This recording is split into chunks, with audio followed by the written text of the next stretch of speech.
I want to talk about the story of David and Goliath, and this is a story that is certainly familiar to us, one that we probably learned as a child. Parents love to tell their children about this story of David and Goliath, and preachers teach about it, and many lessons have been given certainly on the subject. Everyone loves the story of an underdog.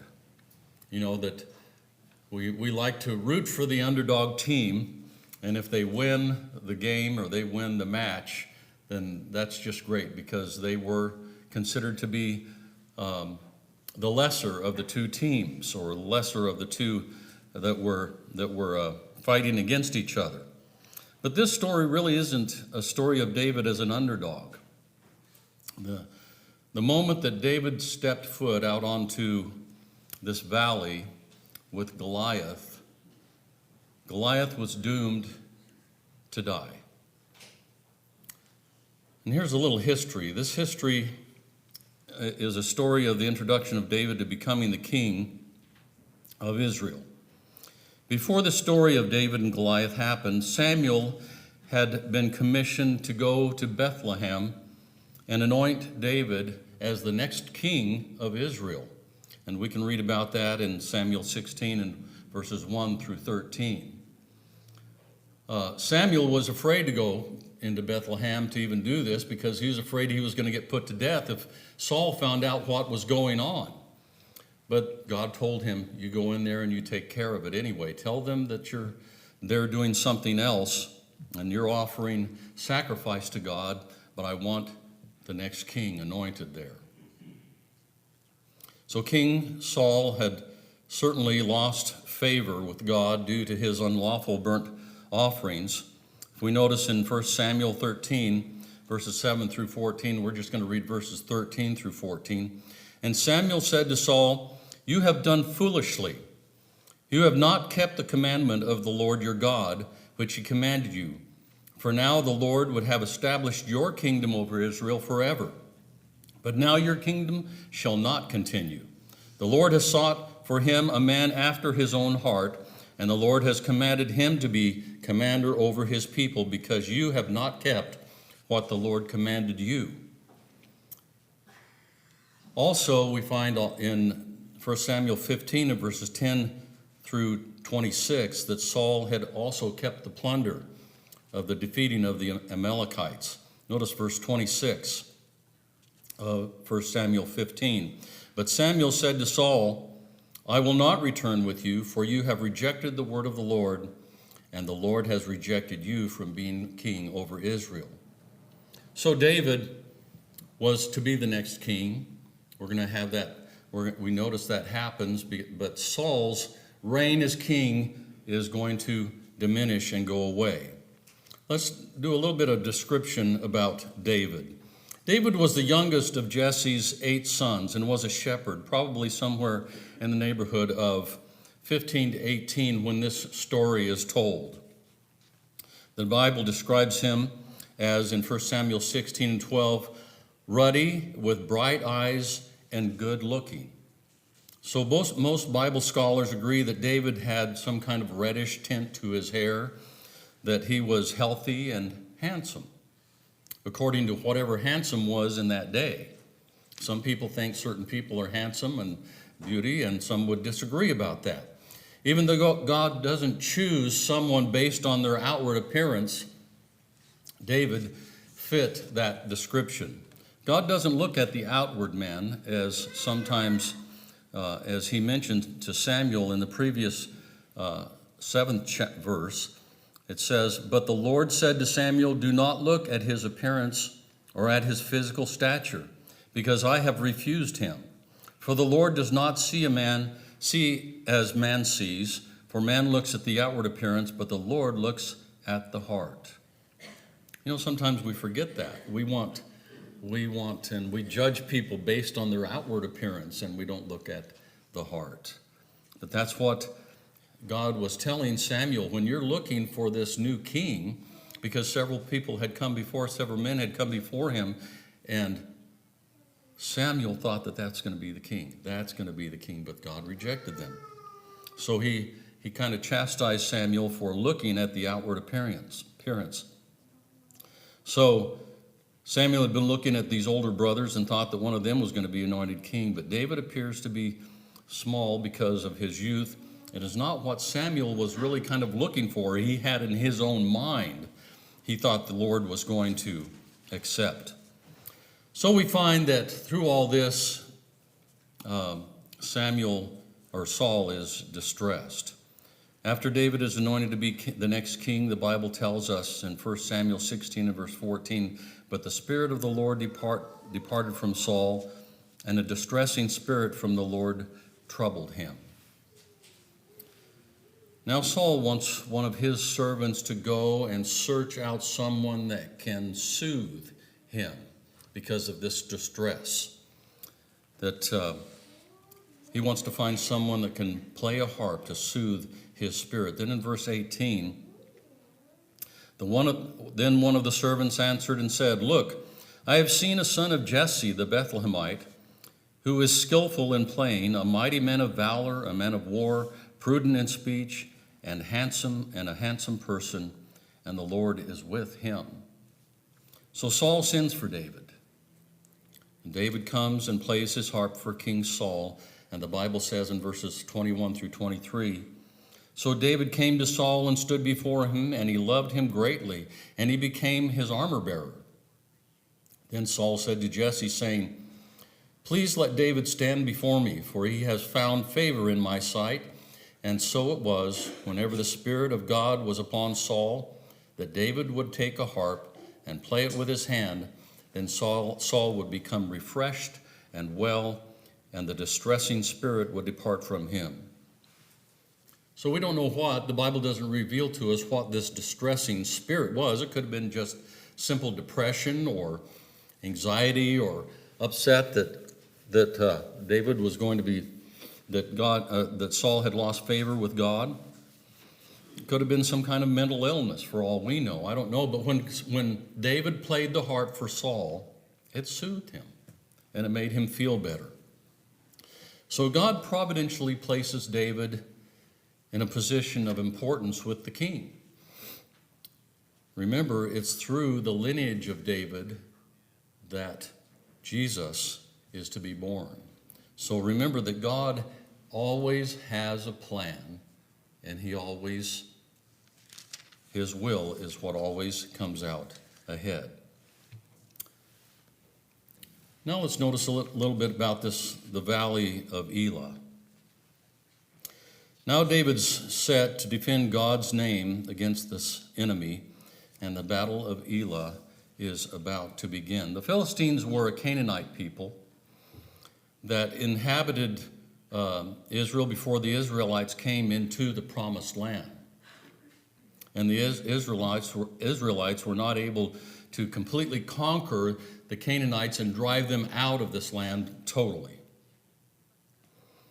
And then there were battles that happened from time to time between them on a regular basis. And so battling the Philistines, there was nothing new to Saul. Notice in 1 Samuel 14, 47 through 48. So Saul established his sovereignty over Israel and fought against all his enemies on every side, against Moab, against the people of Ammon, against Edom, against the kings of Zobah, and against the Philistines.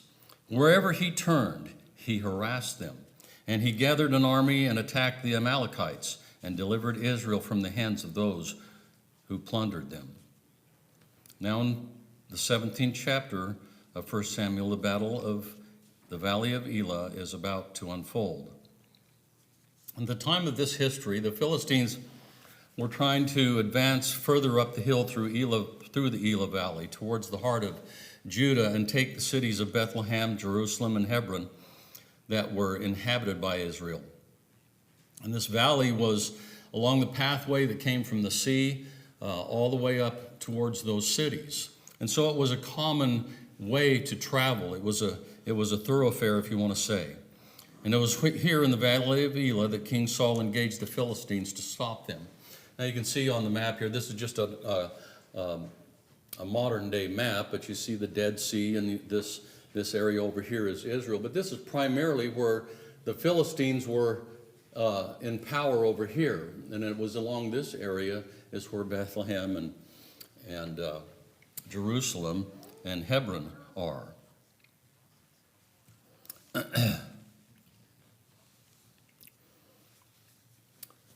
This was certainly a very important battle for King Saul. This was a battle where the winner takes all. In other words, there would just be one battle, and that would be between two warriors, but whichever warrior won, the other would serve. So,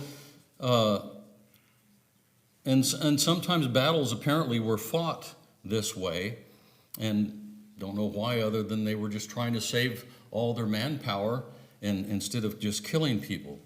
But so we can see how important it was that whoever the winner was, they needed to win the battle. Whoever was fighting needed to win the battle. Let's notice a few more slides here.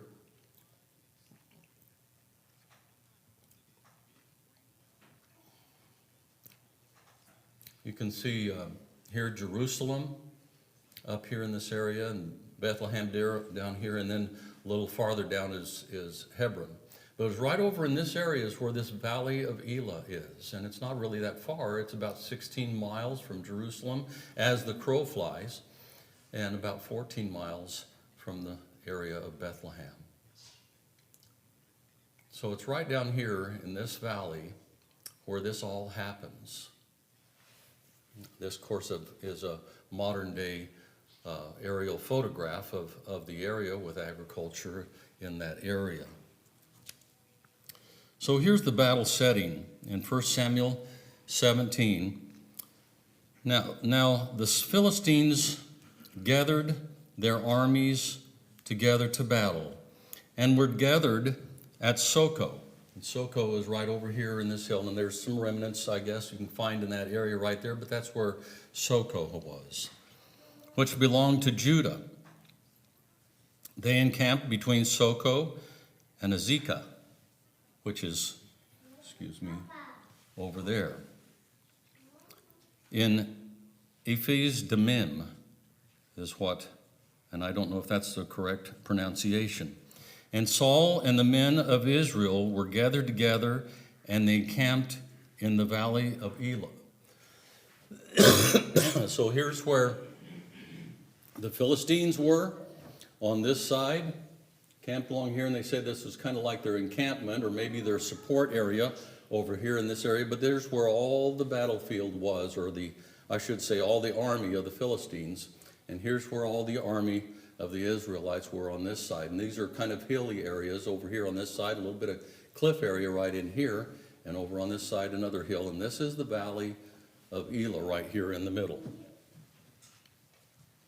And that is supposed to be, or said where the battle site was down there towards that end. These are some other pictures of kind of the surroundings of the area. Some people think that this may be the path right here where the Israelites would be up here on the top of this cliff area, that this may have been where all the soldiers came down, and where probably even David may have come down that pathway.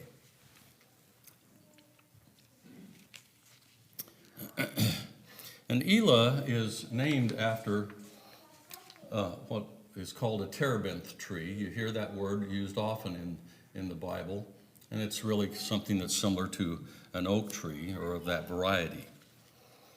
So now, in verses 4 through 7, Goliath is described. And a champion went out from the camp of the Philistines named Goliath from Gath, whose height was 6 cubits and a span. He had a bronze helmet on his head, and he was armed with a coat of mail, and the weight of the coat was 5,000 shekels of bronze. And he had bronze armor on his legs and bronze javelin between his shoulders. Now the staff of his spear was like a weaver's beam, and his iron spearhead weighed 600 shekels, and a shield bearer went before him. So some facts about Goliath is he was about 9.5 feet tall. Some, depending on which cubit you used, the Hebrew cubit is about 22 inches, and sometimes the Egyptian cubit was a little bit longer. But if we even take the 22 inches and multiply that times the amount of cubits, he was anywhere from 9.5 feet to 11 feet tall.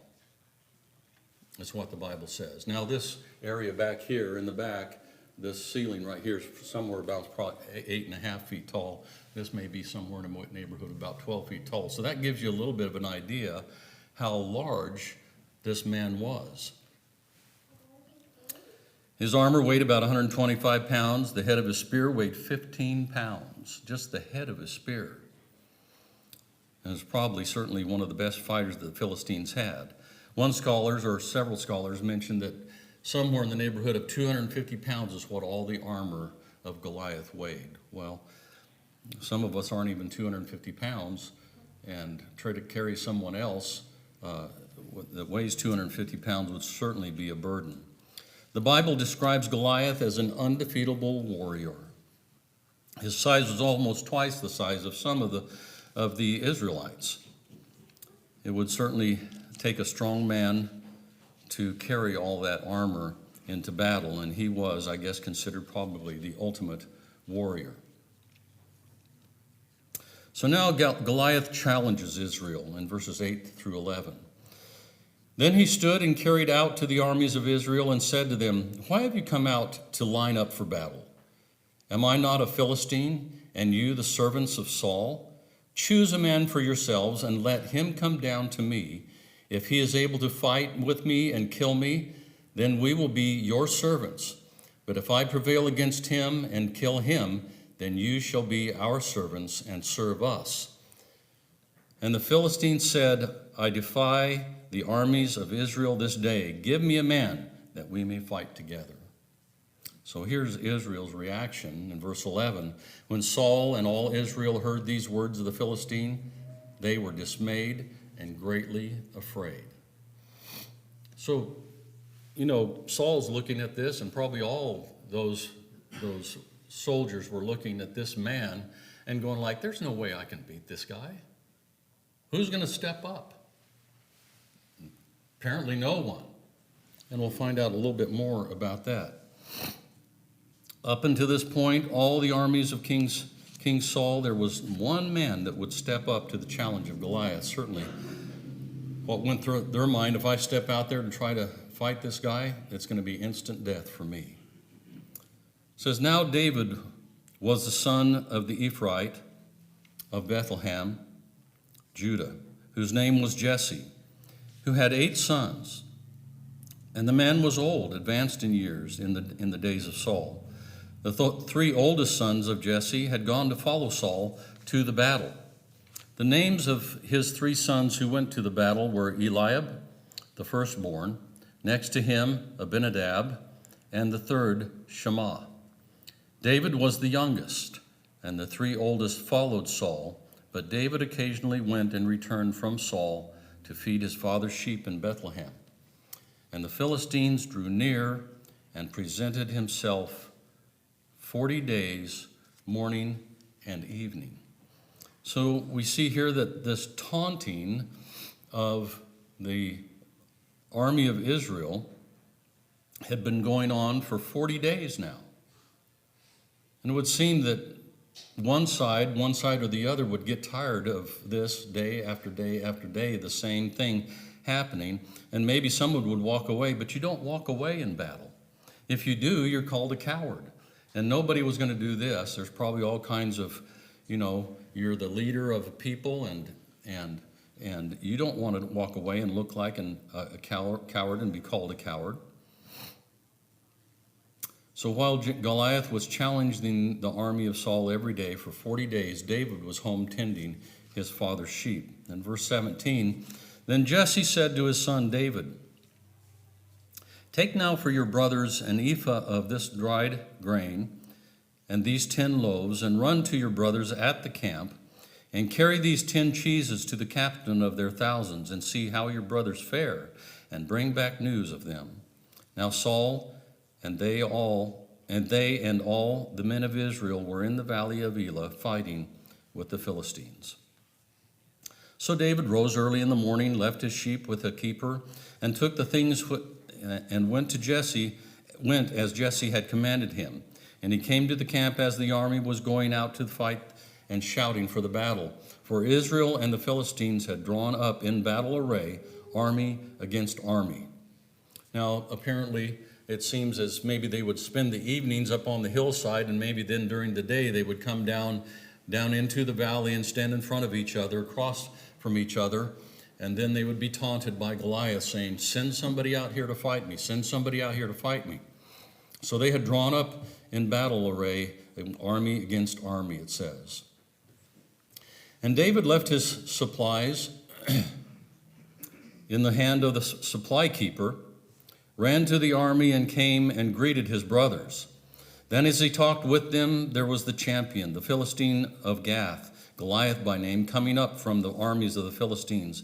And he spoke according to the same words. So David heard them, and all the men of Israel, when they saw the man, fled from him and were dreadfully afraid. So the men of Israel said, "Have you seen this man who has come up? Surely he's come up to defy Israel. And it shall be that the man who kills him, the king will enrich with great riches, will give him his daughter, and give his father's house exemption from taxes in Israel." So David spoke to the men who stood by him, saying, "What shall be done for the man who kills this Philistine and takes away the reproach from Israel? For who is this uncircumcised Philistine, that he should defy the armies of the living God?" Here's really where somebody's got their mind in the right place and everyone else has got their mind in the wrong place. David is basically saying, who does he think he is, defying the armies of the living God? Because David knew where his strength lied. And the people answered him in this manner, saying, "So shall it be done for the man who kills him." Now David's brothers question what he's really doing. In verse 28, now Eliab, his oldest brother, heard when he spoke to the men, and Eliab's anger was aroused against David and said, "Why did you come down here?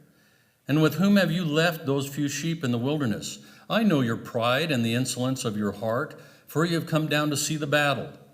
In other words, you just want to be a spectator. You don't want to be a participant. You're just talking big. Who do you think you are? You need to go back there and take care of the sheep. What's your responsibility? And leave the battle up to us, is kind of what Eliab is saying. And David said, What have I done now?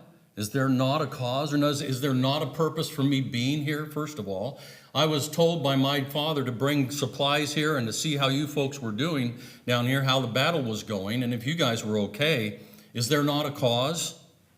Then he turned from him toward another and said the same thing, and these people answered him as the first ones did. So Saul hears about this, and Saul sends for David. Now when the words of which David spoke were heard, he reported them to Saul, and he sent for him. Then David said to Saul, "Let no man's heart fail because of him. Your servant will go and fight with this Philistine." And Saul said to David, "You are not able to go against the Philistine to fight with him, for you are a youth, and he a man of war from his youth." David coming up there, he wasn't on the battlefield lines. He wasn't up there in his armor and all this. All the rest of the Israelites were in their armor and their battle array, and so were the Philistines. And David comes up there, and basically Saul's saying, "You're just a young man, small in stature. How in the world do you think you can go up against this great warrior?" This man has been a warrior since his youth. So David now defends the ability of God. But David said to Saul, "Your servant used to keep his father's sheep. And when a lion or a bear came and took a lamb out of the flock, I went out after it and struck it and delivered the lamb from its mouth. And when it arose against me, I caught it by its beard and struck it and killed it. Your servant has killed both lion and bear, and this uncircumcised Philistine will be like one of them, seeing he has defiled the armies of the living God." Again, here's that statement again by David. Moreover, David said, "The Lord who delivered me from the paw of the lion and from the paw of the bear, he will deliver me from the hand of this Philistine." And Saul said to David, "Go, and the Lord be with you." I want to notice something that came to mind here, for me anyway. Saul has now put all of his faith in winning this battle in this young man. He has all of his army there, and they have all their armor and all their swords and all their spears and all their shields and everything else. But now this young man comes up that's a shepherd, and Saul is now putting his faith in this young man. If he loses this battle, they will serve the Philistines. But I think Saul came to a realization, because he's been thinking in one way, David is thinking a different way, that he has God's blessing in this battle. And Saul, I believe, recognizes that now. So David prepares for battle in verse 38. So Saul clothed David with his armor, and he put a bronze helmet on his head. He also clothed him with a coat of mail. David fastened his sword to his armor and tried to walk, for he had not tested them. And David said to Saul, I cannot walk with these, for I have not tested them. So David took them off. So no doubt Saul's armor was the best armor. I mean, you want to protect the king. And the king is the one that's in charge. I would think the king would have the best armor of any of his warriors.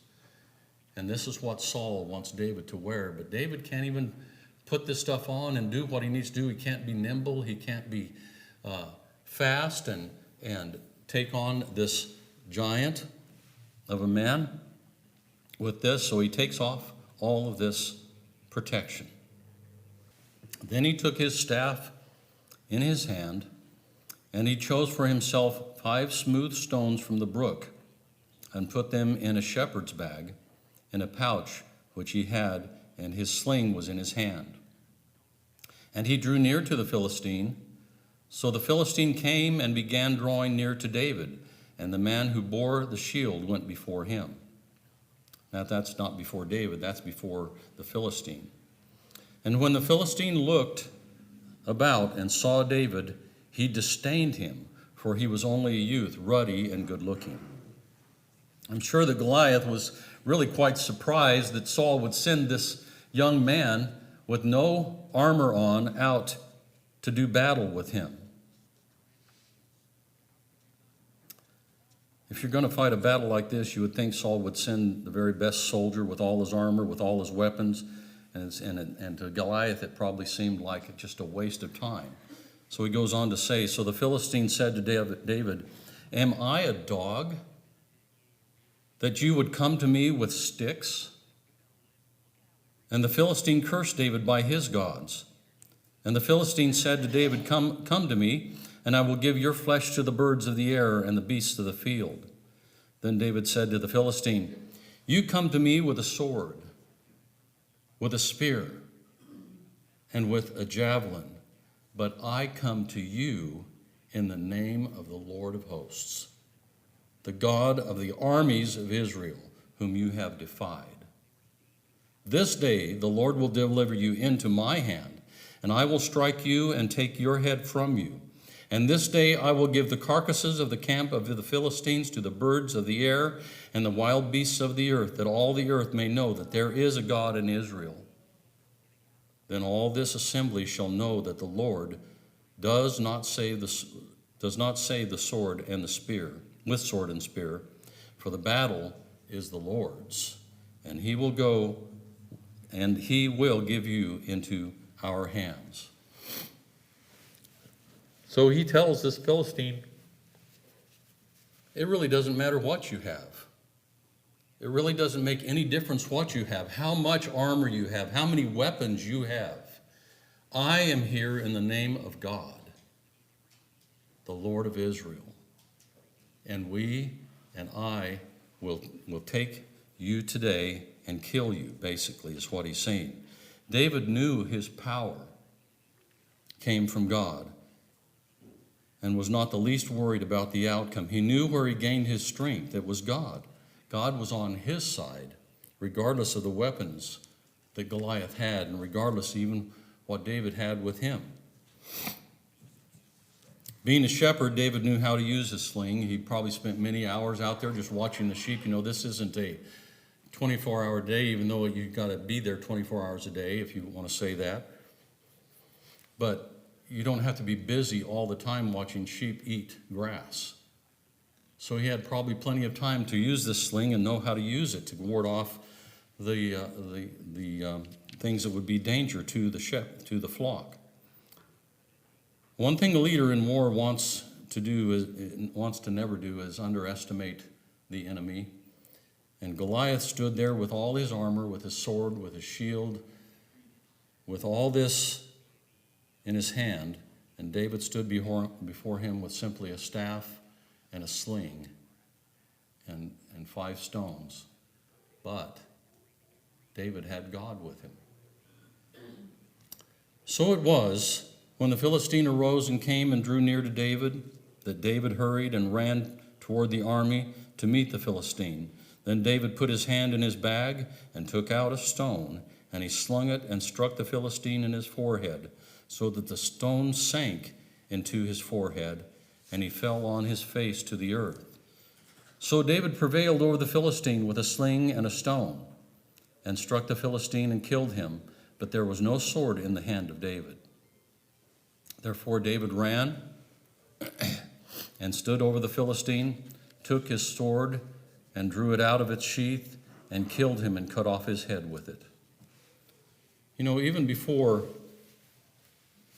the stone left the sling of David, God's plan and God's power was in that stone with David. God guided that stone, I believe, and made sure it hit the spot exactly where God wanted it to go, and that was right in the middle of his forehead, and it sank deep into his head. The power of God was in that stone because God knew what was going to be the outcome, and David knew God had the power to do what God wanted, and that was that this Philistine be put to death.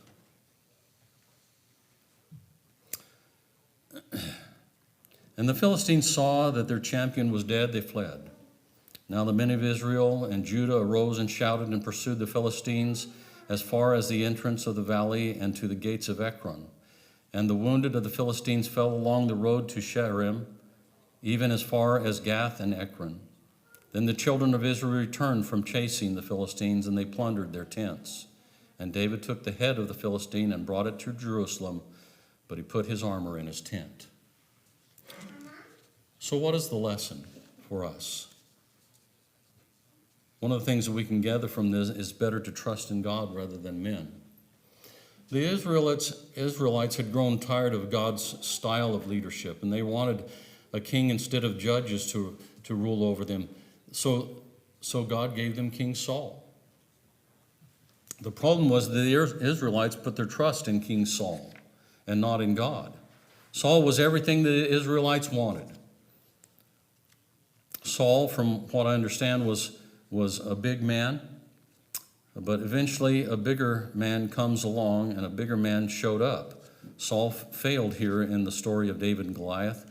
Saul and his army were putting their faith in man rather than God. They were putting their trust in King Saul instead of God.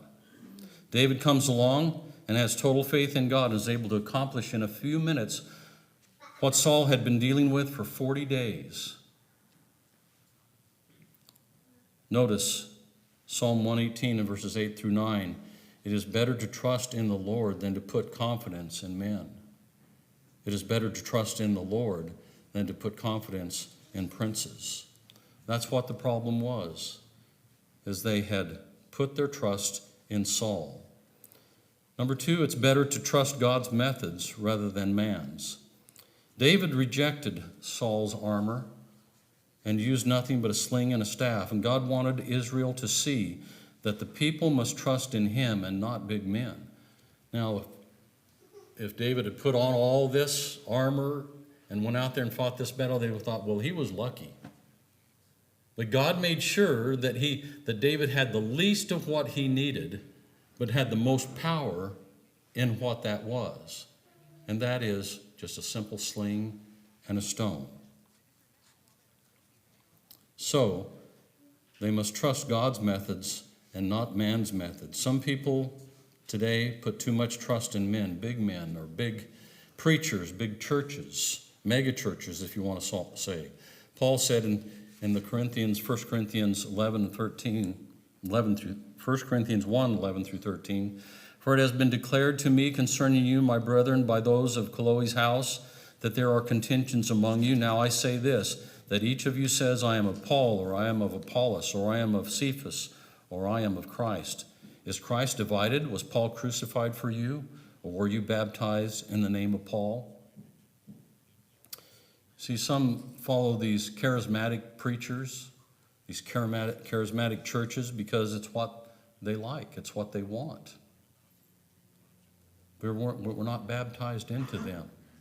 We're not baptized into charismatic preachers or men. We're baptized into Christ. Our loyalty is to Christ, just as David's loyalty was to God, and Saul had forgotten that. Number 3, it's better to trust God's method in our service to God. After David hit Goliath with the stone, 1 Samuel 17 and 50 says, but there was no sword in the hand of David. This statement really kind of wondered why it was said again, because we already knew that when David was putting all of Saul's armor on, that he left it there. And all he took with him was a staff, a sling, and 5 stones. So we already knew that David didn't have a sword with him. So why would a man go into battle if he didn't really need something? You'd be just taking extra stuff that you weren't going to use. It'd be extra cumbersome to you. But see, God already knew what was going to happen. That he would need a sword, and a sword to be provided. The sword from Goliath. It was already there. All that happened is David slew him. David knew the outcome in this battle before he stepped onto the field. So the point is that David used an unconventional weapon when everyone else was looking at him wondering why he isn't using the conventional weapon and armor of the day. He used the weapon that God wanted him to use, not man's or Saul's wisdom and weapons. He put his trust in God and not man. We can't put our trust in the conventional weapons that the world has today that attracts people, such as the entertainment of the big mega churches, human philosophies, human achievements, and so on. These things certainly attract large audiences and worldly-minded people to worldly-minded religions that will make them feel good, but those things are not going to save us. 2 Corinthians 10, verses 3 through 5, for though we walk in the flesh, we do not war according to the flesh. For the weapons of our warfare are not carnal, but mighty in God for pulling down of strongholds, casting down arguments and every high thing that exalts itself against the knowledge of God, bringing every thought into captivity to the obedience of Christ. So what is the weapon God wants us to use? The weapon that we should always use and put our trust in is the Word of God. It's the gospel of Christ that we can always put trust in. The same lessons that were taught years and years and years and centuries ago are still the same lessons and still the same truth today. And we can always put our trust in that it will always be the same. The Word does not change. The Word of God does not change, and we can trust it. The weapons of man cannot be trusted because someone always seems to come up with a better weapon, but there's no better weapon than the Word of God and the gospel of Christ, because it is the power of God unto salvation. Romans 1, verse 6. We are saved through the gospel if we hold fast to it, 1 Corinthians 15, verses 1 and 2. We are born again through the living word, 1 Peter 1, verse 23. The gospel sets us free, Romans 6, and verses 17 and 18. The gospel equips us for every good work, 2 Timothy 3 and verses 16 and 17. The gospel is our weapon, Ephesians 6 and verse 17. The gospel is simply the simple sling and stone that we use against all the evil things and spiritual giants in this world. And all David needed was trusting in God, and that's all the same that we need today, is trusting our God. The world will tell you that you need more than the simple gospel of Christ, They will ridicule for using it only. But look what David did when he trusted in God and not man. You may be made fun of. You may be ridiculed for living the Christian life. David was ridiculed for standing there before Goliath was with a simple sling and stone. Goliath just made fun of him. You may be made fun of in your Christian living, your Christian life. 1 Corinthians 1, verse 18, "For the message of the cross is foolishness to those who are perishing, but to us who are being saved it is the power of God." 1 Corinthians 1, verse 25, "Because the foolishness of God is weaker than men, the weakness of God is stronger than men." You see, Israel's faith was in Saul, the king they always wanted to and looked up to. But Saul had lost favor with God, and David was to be the next king of Israel, because King Saul couldn't save Israel. He didn't have God's support behind him anymore. It was David, and only God could do that. God used an armless youth with unconventional weapons and what seemed to be foolish weapons to defeat a giant Philistine for the purpose of letting all of Israel know that God is the one that they should trust in, not man. It was for that purpose that the directing of Israel's faith was to be directed back to God. We thank you for listening to our podcast put on by the Church of Christ at 2215 Plans Road in Bakersfield.